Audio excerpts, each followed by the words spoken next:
రాజకీయ పార్టీల్లో కరుడుగట్టిన నాయకులైనా ఒక్కొక్కసారి తమ సొంత సామాజిక వర్గాలకి ప్రాధాన్యత ఇస్తారు. గతంలో వైసీపీలోనూ ఇలాంటివి జరుగుతుంటాయి.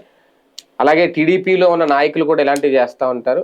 కొన్ని సందర్భాల్లో వాళ్ళ సామాజిక వర్గానికి సంబంధించిన మీటింగ్లు జరిగితే ఆ వేదిక మీద వేరే పార్టీ నాయకులు ఉన్నా సరే వీళ్ళు వెళ్ళి పాల్గొనడం అనేది చాలా సందర్భాల్లో జరిగింది. అయితే ఇప్పుడు తెలుగుదేశం పార్టీలో అలాంటి చిచ్చు రేగింది, అది కూడా బోండా ఉమా వల్ల. దీనికి కారణం ఏంటి అంటే ముద్రగడ పద్మనాభానికి సంబంధించి సంతాప సభలో బోండా ఉమా పాల్గొనడం, అంతేకాదు కొన్ని కీలక వ్యాఖ్యలు కూడా చేశారు. ఇప్పుడు దాని మీద వివరణ కోరుతుందంట. ఒక రకంగా ఇది మరి క్రమశిక్షణ తప్పినట్టు అవుతుందా, దీని మీద యాక్షన్ ఉంటుందా ఏంటో తెలియదు, కానీ ఏం చేయాలి అనేది దాని మీద బాబు గారు కూడా వివరణ కోరారు. దీని మీద చర్చిద్దాం. అంతకంటే ముందు ఒకసారి ఆయన మాట్లాడే మాటలు అయితే వినిపిస్తాను. ఆయన చేసిన ఉద్యమ ఫలితం 2019లో అధికార మార్పిడి జరిగిందని కూడా తెలియజేస్తా ఉన్నాం. మేము అధికారం కోల్పోయాం 2019లో. ఆ 2019లో మేము అధికారం కోల్పోవటానికి ముఖ్యమైన కారణం ముద్రగడ్డ పద్మనాభం గారి ఉద్యమం అని కూడా తెలియజేస్తా ఉన్నాం. అంటే ఈ కాపు సామాజిక వర్గం ఎటువైపు నిల్చుంటే అటువైపు ప్రభుత్వాలు వస్తాయి. రాష్ట్రంలో 5 కోట్ల జనాభాలో 1 కోటి మంది పైగా ఉన్నటువంటి బలిజ, కాపు, తూర్పు కాపు, ఒంటరి ఈ సామాజిక వర్గాలు అధికారాన్ని డిసైడ్ చేస్తాయి. సార్ ఒకటి ఈయన ఇంకా చాలా మాట్లాడే ఉంటారు, అందరూ వినే ఉంటారు. అప్పట్లో ముద్రగడ పద్మనాభం సంబంధించి ఎవరో రాంగ్ ఫీడ్బ్యాక్ ఇచ్చి ఉంటారు, మా వాళ్ళు అందుకే పట్టించుకోలేదు, ఆయన వల్ల ఏమో వద్దులేని అనుకున్నారు, కానీ ఆయన వల్ల మేము అధికారం కోల్పోయామని దీని ఓపెన్ గా చెప్తున్నమాట. ఓకే, అది ఎంతవరకు వాస్తవం అనేది ఒకటి. అలాగే కాపు సామాజిక వర్గాన్ని ఇప్పుడు ఏ పార్టీకి ఆ పార్టీ తాను ఓన్ చేసుకునే ప్రయత్నం ఏమన్నా మొదలు పెట్టిందా? ఈయన వ్యాఖ్యను ఎలా చూడాలి?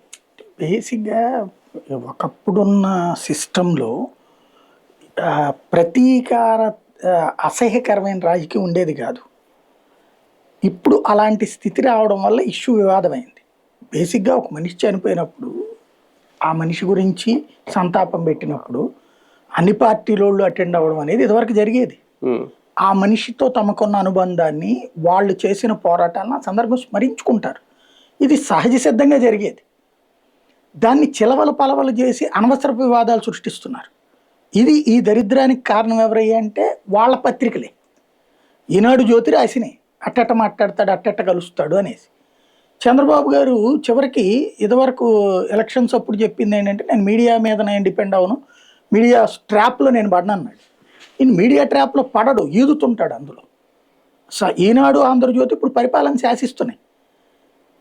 ఏ అధికారిని బదిలీ చేస్తే ఆ అధికారిని తిప్పి బదిలీ చేయించడం ఈనాడు జ్యోతినే చేస్తున్నాయి. అంటే వాళ్ళు డిక్టేటర్లుగా మారారా? అంతే.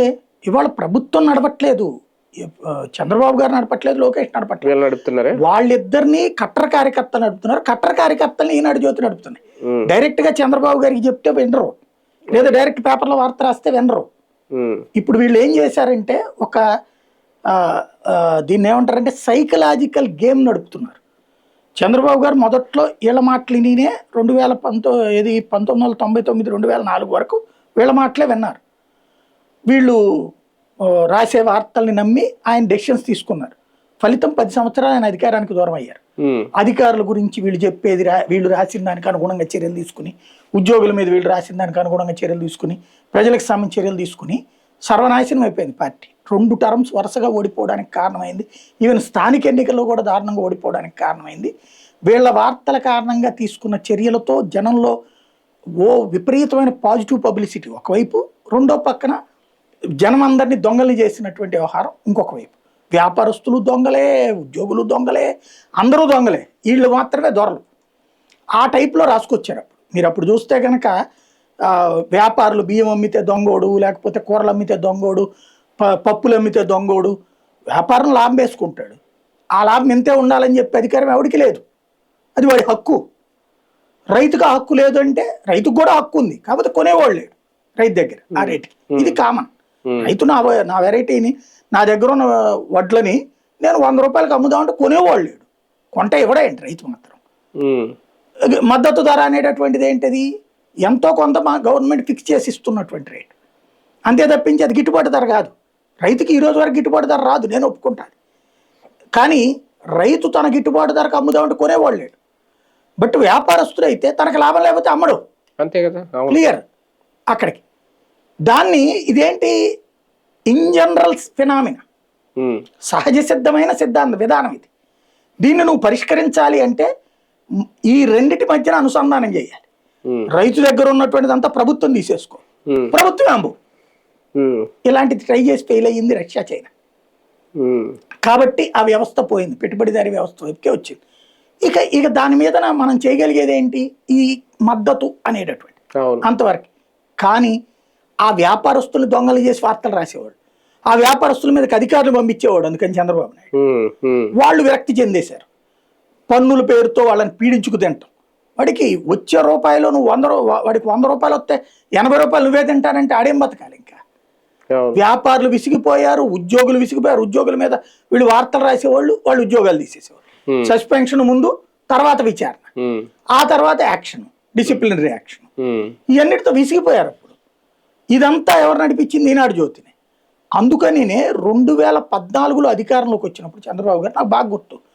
అప్పుడు నేను జెమినీ చీఫ్ ఎడిటర్గా ఉన్నాను. చీఫ్ ఎడిటర్లు అందరికీ ఆయన బ్యూరో చీఫ్లకి దీనికి డిన్నర్ అరేంజ్ చేశారు, లంచ్ అరేంజ్ చేశారు.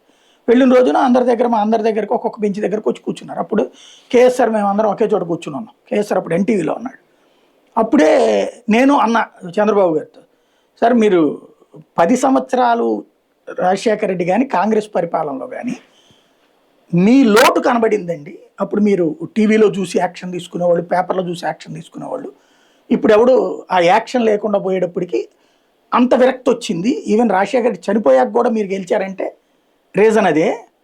కాబట్టి మళ్ళీ మిమ్మల్ని ఆనాటి బాబునిగా కోరుకుంటున్నారంటే నో, నేను అసలు అలాంటి పద్ధతి చెయ్యను. పేపర్లని పెట్టి నమ్మి నేను దెబ్బతిన్నాను. ఇప్పుడు గౌరవిస్తాను మిమ్మల్ని అంతవరకే, కానీ మీ వార్తల్ని చూసి నేను ఆ ట్రాప్లో పడినని చెప్పారు. అయిపోయింది. 14-19లో కరెక్ట్గా 18 దాకా ఆయన అట్టాగే ఉన్నాడు. కానీ ఇప్పుడు జనంలో నుంచి వచ్చే నాయకుడికి ఈ స్టెప్స్ అన్ని తోసుకుంటున్నా, తొక్కుకుంటున్నా, ఎగిరి దూకుతానో వచ్చే నాయకుడికి ఉన్న తేడా అక్కడ. మళ్ళీ మీడియా లేకపోతే నేనేమైపోతానని భయపడ్డాడు. 18లో మీడియా మాట్లాడడం బిగించేశాడు. ఆ మీడియాని నువ్వు అర్జెంటుగా బీజేపీని వదిలేసి అని చెప్పింది. వాళ్ళ మాటలు నమ్మి బీజేపీని వదిలేసి చేయగాల్చుకున్నాడు. అయినా తెలిసింది కదా అప్పుడైనా మళ్ళీ మీడియా మూలంగానే. అప్పుడు చూడండి 19 ముందు ఎవడన్నా ఒక్క పేపర్ అన్నా ఎక్సెప్ట్ సాక్షి చంద్రబాబు ఓడిపోతాడని రాశారా? ఈవెన్ ఎలక్షన్ అయిపోయిన తర్వాత కూడా ఏమని రాశారు? జనం అర్ధరాత్రి పూట్ల బారులు తీసి ఓటేసింది ఎందుకు 2 దాకా 3 దాకా, చంద్రబాబు ఇచ్చిన 10,000 కోసం అని చెప్పారు కదా. ఆ నెల రోజులు కూడా ఆపద్ధర్మ ముఖ్యమంత్రిగానే ఉన్నారు బాబు గారు. ఏ రోజన్నా మేము ఓడిపోతామన్న ఫీల్ అయ్యారు వాళ్ళు. ఎలక్షన్ రిజల్ట్ స్టార్ట్ అయ్యి 1 గంట తర్వాత షాక్ అయ్యారు. అప్పటిదాకా ఆ పేపర్లు అట్లాగే మోసం చేసినాయి ఆయన. అయినా ఆ చీటింగ్లోనే ఉంటాడు ఆయన. మళ్ళీ ఈ ట్రిప్ అదే జరుగుతుంది. కానీ ఇలాంటి నాయకులు, బోండవమ్మ లాంటి నాయకులు, ఓకే కాపు సామాజిక వర్గం కాబట్టి ఆ మాట అన్నారా, లేదా ఆ ఫీలింగ్ ఉందా వీళ్ళలో? అంటే అప్పుడు ముద్రగడ పద్మనాభన్ వ్యాఖ్యలు పట్టించుకున్న ఆ ఉద్యమానికి సంబంధించి, లేదంటే తర్వాత ఏంటది రిజర్వేషన్, కాపు రిజర్వేషన్ సంబంధించి స్పందించుంటే ఈ పరిస్థితి వచ్చి ఉండేది కాదా? నేను చెప్పేది అదే. పేపర్ ఒకటి రాయబట్టి ఆయన మాట అన్నాడు. అంతేనా? చంద్రబాబు గారు నిర్ణయం అడగలేదే ఆ ముక్క. ఇది కొట్టారు పేపర్ లో బోండవమ్మ ఇట్ అన్నాడు. వీళ్ళ ఫీలింగ్ ఏమో ఇది కాపు నాయకులు తెలుగుదేశంలో ఉన్న కాదు, అన్ని పార్టీల్లో ఉన్న వాళ్ళకి ఉంది. నాట్ ఓన్లీ కాపు, అందరికి ఉంది అక్కడ. ఎందుకు గోదావరి జిల్లాలో అంత గెలిచి వన్ సైడెడ్ గా ఎందుకు పోయారు? 2014లో కూడా జగన్ కి అక్కడ మైనస్. 19లో ఎందుకు అంత భారీగా విజయం వచ్చింది? అదే 19 ముందు వైఎస్ జగన్మోహన్ రెడ్డి కాపు రిజర్వేషన్ మా వల్ల కాదని చెప్పేశాడు ఆయన ఓపెన్ గా. అంతకు ముందు వీళ్ళు చూస్తాం, మేము చేస్తాం అనేది కాదు, రిజర్వేషన్ ఇచ్చారు కూడా అది అప్పుడు వచ్చారు. మరి 19లో ఫెయిల్యూర్ కి దీనికి ఏంటి లింక్? ఈయన ఎందుకు అలా అన్నారు అంటే ఆ ఉద్యమం కాపులలో రిజర్వేషన్ దంతా డ్రామా అన్నది వాళ్ళకి తెలుసు, అవదని తెలుసు. 50% లోపు బీసీఎఫ్ కింద పెడితే నడుస్తుంది. ఎందుకంటే బీసీఈ కింద ముస్లింలు పెట్టాడు రాజశేఖర్, బీసీఎఫ్ కింద పెట్టాలి. చంద్రబాబు నాయుడు చివరిలో ప్రిపేర్ అయిపోయాడు, ముద్రగడ దెబ్బకి కంగారు పడి పెట్టేద్దామని 4% 5% పెడదామని. బీసీలకి తగ్గించాలి. అప్పుడు ఏబీసీ తగ్గించాలి. వాళ్ళు గొడవ చేశారు కదా కృష్ణయ్య, అందుకే కదా జగన్ తో కలిసింది. వాళ్ళందరూ వార్నింగ్లు ఇచ్చారు. దాంతో ఈ ఓట్లు ఎక్కడ పోతాయి అని చెప్పేసి చేయలే ఆయన. చేయకుండా ఏం చేశాడు, అప్పుడు ఈ చివరిలో బిల్లు పెట్టేసేసి అమలైపోయిందని అనౌన్స్ చేసేసాడు. చివరికి అది ఆగిపోయింది. ఈలోపు ఓబీసీ రిజర్వేషన్ ఇచ్చాడు మోడీ.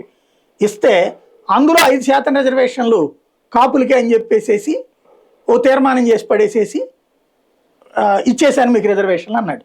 ఇప్పుడు వీళ్ళు అనేది అదే, జగన్ తీసేసాడు మా రిజర్వేషన్ అని. జగన్ తీసేయడం కాదు, చంద్రబాబు నాయుడు 2 చోట్ల రిజర్వేషన్ పెట్టాడు. ఓసారి ఆ రిజర్వేషన్ బిల్ అప్పుడు ఏది బీసీ కమిటీ అని వేసి ఒకటి ఏది ఒక కమిటీ వేసి ఆ కమిటీ చైర్మనే కాపులకి రిజర్వేషన్ ఇవ్వడం కుదరదని చెప్పాడు అతని నివేదికలో. అందులో నాకు మెంబర్ చేత ముందుగా అవునని చెప్పి రాయిపిచ్చి ఆ మెంబర్ ఇచ్చిన దానికి అనుగుణంగా శాసనసభలో తీర్మానం చేసి పడేసి ఇచ్చేసానన్నాడు. కేంద్రం ఎందుకు ఇస్తుంది? కేంద్రం దగ్గరికి పంపించాడు. అదేమంటే కేంద్రం చూడాలంటాడు. కేంద్రం ఎందుకు చేస్తుంది? అది నువ్వు కదా ఇక్కడ బీసీఎఫ్ కింద పెడితే నీ చేతిలో ఉంటుంది. బీసీఎఫ్ బీసీ ఇంకేపీ అక్షరం పెడతా నీ ఇష్టం. బీసీల్లోకి చేర్చాలంటే బీసీలే పెట్టాలి. అంతేగాని నువ్వు అక్కడ అదేం కాకుండా 50% పైన రిజర్వేషన్ అన్నాడు.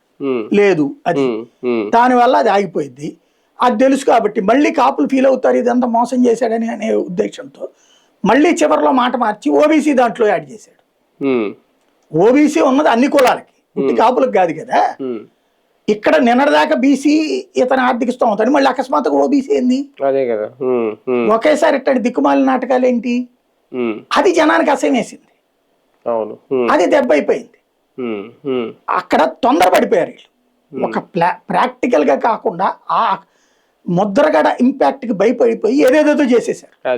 ఆ ముద్రగడతో ముందే మాట్లాడుకుని సరిగ్గా చేసుకుని ఉంటే అక్కడ బీసీ ఈ నువ్వు ఒకటే డిసైడ్, నీ బీసీలు నిన్ను ఎక్కడ వదిలిపెట్టరు, అది తెలుసు కదా నీకు. ఇంకెందుకు దాంట్లోనే పెట్టుకో, తప్పదండి కొంచెం అని చెప్పు నువ్వు. లేదా ముస్లిం రిజర్వేషన్ తీసి ఇలా పెట్టు. ముస్లింలు ఎట్టక నీకు ఓటేరని తెలుసు, ఏముంది దాంట్లో కొట్టడానికి తిట్టడానికి వెళ్ళలేదు. అదే తప్పని కదా రాజశేఖర్ రెడ్డి పెట్టాడు అన్నట్టు. ఇప్పుడైనా సరే వీళ్ళు కావాలంటే బీసీ ఈ ప్లేస్ లో ముస్లింలు బదులు దాన్ని పెట్టు. వాళ్ళు ఏం చేస్తున్నారు, ముస్లింలు బీసీ ఇప్పుడు మీకు బీసీ కోటా కింద స్థానిక సంస్థల ఎన్నికలు ఎవరు పోటీ చేస్తున్నారు? ముస్లింలు పోటీ చేస్తున్నారు. ముస్లిం బీసీ ఏంది? అది దిక్కుమాలిన నాటకం కాదా? మతపరమైన రిజర్వేషన్ కుదురుతుంది, అది ఇచ్చేసారు అట్లాగా. కానీ అలాంటి చేస్తే అది పెద్ద సాహసం అవుతుంది నాకు తెలుసు. అలాంటి చేయరు. కానీ ఒకటిసారి ఇక్కడ రాజకీయ పార్టీల్లో కొనసాగుతూ పార్టీకి సామాజిక వర్గానికి వేరు ప్రాధాన్యత ఇస్తున్నారా నాయకులు? ఎందుకు అంటే ఇంతకుముందు ఈయన అన్నట్టు నాకు తెలిసి గుంటూరులో కూడా ఒకసారి ఆ రోజు నేను కూడా చూశాను, వంగవీటి రాధా ఇక్కడ అంబటి రాంబాబు వీళ్ళందరూ ఉండగా ఆ వేదిక మీద పాల్గొన్నారు. కారణం ఏంటంటే అక్కడ వంగవీటి రంగా విగ్రహం ఓపెనింగ్ కాబట్టి వచ్చారు, తండ్రి కాబట్టి వచ్చాడు అని అనుకున్నాం. ఒకసారి సార్ నాకు కరెక్ట్గా గుర్తులేదు, వైసీపీ టైంలో జోగి రమేష్ గారు పేర్నాని ఎవరు అలాగే ఒక వేదిక మీదకి వెళ్తే అప్పుడు కూడా పెద్ద ఇష్యూ జరిగింది. అప్పుడు వైసీపీ టైంలో మనం కూడా అప్పుడు దాని గురించి మాట్లాడుకున్నాం. అయితే దానికి దీనికి ఇవన్నీ ఎందుకు గుర్తు చేసిన తేడా ఏంటి అంటే ఆ తర్వాత అంబటి రాంబాబు గారు ఇదే గుంటూరులో మన చాలా పెద్ద ఇష్యూ అయింది. చంద్రబాబు నాయుడు గారిని పెద్ద బూతు పదం తిట్టారని ఆయన అరెస్ట్ చేయడం, జైల్లో పెట్టడం ఇవన్నీ జరిగింది. తర్వాత కూడా ఇప్పుడు తాజాగా ఆయన కలవడం, ఆయన ఆలింగనం చేసుకోవడం బాగుండవమ్మా అంటే ఏంటి ఇక్కడ ఇది ఏమన్నా వాడాలా పదం రాజకీయాల్లో శాస్త్రశత్రులు మిత్రులు ఉండాలని లేదు, ఉండరని లేదు, పక్కన పెట్టి ఇవన్నీ చేస్తున్నారా? కులానికి ప్రాధాన్యత ఇస్తున్నారు ఇక్కడ. అంటే ఇక్కడ రాజకీయ నాయకుడు మొసల్లా అంటాడు అంతేనా? ఆ మొసలి తన కులంలో కులం అనే మడుగులో ఉన్నప్పుడే బలం. కులం మడుగులో నుంచి బయటకు వస్తే మామూలు జంతువు, కుక్క కూడా లోకో మొసలి, కుక్క కూడా అరుస్తుంది మొసలి మీద. అదే లోపల ఉన్నప్పుడు బలం. కాబట్టి ఇక్కడ ఈ పర్టికులర్ గా కులం బేస్డ్ గా ఉండేటటువంటి రాజకీయాలు అది ముఖ్యం. ఇప్పుడు నిన్న రాధాకృష్ణ గారు సర్వే ఏదో చేశారట, ఆంధ్రజ్యోతిలో రాశారు. ఆంధ్రాలో హైయెస్ట్ మేము కులం వదలం అని చెప్తున్నారట. అంటే ఏంటి, కుల పెచ్చ అక్కడ ఉంది. అందులో ఎస్పెషల్లీ కాపు సామాజిక వర్గంలో, ఎందుకంటే కమ్మ సామాజిక వర్గం అలా బలంగా ఫీల్ అవుతుంది. వాళ్ళకి 95 నుంచి 99% మంది చంద్రబాబు దేవుడు, ఎన్టీ రామారావు దేవుడు, అంతే. రాజశేఖర రెడ్డి దుర్మార్గుడు, జగన్మోహన్ రెడ్డి అంతకంటే దుర్మార్గుడు, రాక్షసుడు. అదే రెడ్డి సామాజిక వర్గానికి జగనే. ఇప్పుడు మొన్న మైనస్ అవ్వచ్చు, లేకపోతే చంద్రబాబు గారికి కింద కొంత తగ్గచ్చు 10-20, అంతేగాని మెజారిటీ అయితే వాళ్ళు అతన్ని ఎంచుకుంటారు. వాళ్ళకి వీళ్ళిద్దరు మంచోళ్ళు కాదు. అలాంటి ఎలా అయితే వాళ్ళకుందో మనకెందుకు ఉండకూడదనే ఫీలింగ్ ఎప్పుడో ఉండబట్టినే కదా ఆంధ్రప్రదేశ్లో ఉన్నటువంటిది. ఇప్పుడు ఏం చెప్పినట్టే 18-20% ఉన్న కాపులు 18% మంది ఆ రోజున ఈయన వెనకాల నిలబడ్డారు. పవన్ ఏది చిరంజీవి గారు వెనకాల కులం అంతా ఆయన వెనకాల నిలబడింది. గుర్తుంది కదా. మరి కులపు ఫీలింగ్ లేకపోతే ఎట్టాగుంటది? ఈ కులపు ఫీలింగ్ కాపుల్లో బలంగా అప్పుడే స్టార్ట్ అయింది. దాన్ని వీళ్ళు డైవర్ట్ చేయడానికి చాలా ప్రయత్నించింది తెలుగుదేశం, వర్కౌట్ కాల. వైసీపీ ప్రయత్నించింది, వైసీపీనేమో కాపుల్ని ప్రోత్సహించాలని నిర్ణయించింది. తెలుగుదేశంకి కాపు సామాజిక వర్గం అట్లా యునైట్ అయితే ప్రమాదం అనే ఉద్దేశంతో ప్రయత్నించింది తగ్గించడానికి. అది ఇంకా ఫ్లేర్ అప్ అయింది. కాపు నాయకులకు వాళ్ళకి భయం ఏంటంటే టీడీపీలో ఈ టెంపర్ లేకపోతే కాపు నాయకుల్ని పట్టించుకోరు, పైగా ఒక వర్గశత్రుత్వంగా చూస్తారు అక్కడ. ఎందుకంటే సుదీర్ఘకాలం పాటు వర్గశత్రుత్వం కమ్మ కాపు సామాజిక వర్గాల మధ్య ఉంది కాబట్టి పార్టీలో ఆ ఫీలింగ్ చాలా విపరీతంగా ఉంటుంది. ఆ పార్టీలో లేకపోతే గంటా శ్రీనివాసరావు ఎందుకు పక్క వెళ్ళిపోయాడు? అసలు ఇప్పుడు ఎవరున్నారు కరెక్ట్ అయిన కాపు నాయకుడు చెప్పండి?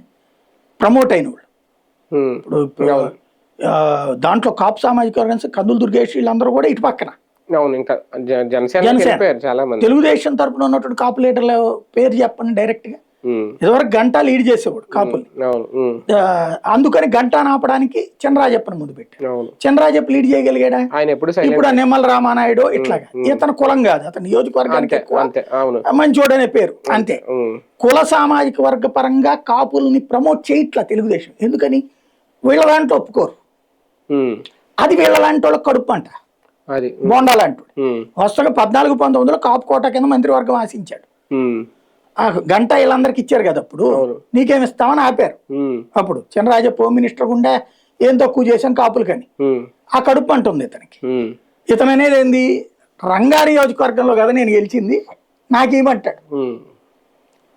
రాధా ఇటు తెలుగుదేశంలోనే ఉన్నాడు, వాళ్ళు అక్కడ ఆ కాన్సెప్ట్ లెక్కలు ఉంటాయి. ఇంకోటి ఏంటి, కాపుల్లో ఇంకొక లీడర్ బలంగా తెలుగుదేశంలో తయారవడానికి వాళ్ళే ఒప్పుకోరు, టీడీపీ నాయకులు ఒప్పుకోరు. ఇంకోటి పవన్ కళ్యాణ్ కూడా తట్టుకోలేడు. పవన్ కళ్యాణ్ ఫీలింగ్ కోసం ఇంకొక కాపుని ఎదగనీరేళ్ళు వాళ్ళతో కలిసి ఉన్నంత వరకు కూడా. బోండా మాకు అది మండుతోంది. ఇప్పుడు రేపో మాపో మంత్రివర్గ విస్తరణ జరగబోతోంది. అది ఏది విస్తరణ అంటే లోకేష్ సీఎం అవుతే మంత్రివర్గ పునర్వ్యవస్థీకరణ. ఆ పునర్వ్యవస్థీకరణ జరిగినప్పుడు గుర్తుంచుకోవాలి, పాజిటివ్ గా ఉంటే బాబు గారికి వెళ్ళి కాళ్ళకి దండం పెడితే ఆయన గుర్తుంచుకోడు, విమర్శించిన వాడు గుర్తు పెట్టుకుంటాడు ఆయన. వాటితో మళ్ళీ విమర్శ రానియకుండా ఉండడానికి ఎలాగా సవరదీయాలో చూస్తాడు ఆయన. అందుకని ఈయన ఇట్లా మాట్లాడినట్టు కనబడింది నాకైతే. కానీ ఇక్కడ కాపుల ఐక్యత ఏమన్నా రాజకీయ పార్టీలు చూపించుకోవాలనుకుంటున్నాయా? నిన్న అది ఏమన్నా జరిగిందా? బాగుండవమ్మా వ్యాఖ్యలు ఉన్నాయి. ఆయన అన్నాడు కదా, మరి మేము కాపులే ఎక్కడ ఉంటేనే అక్కడే గెలుస్తాము లాస్ట్ లో, ఆ మాట అన్నాడు ఆయన.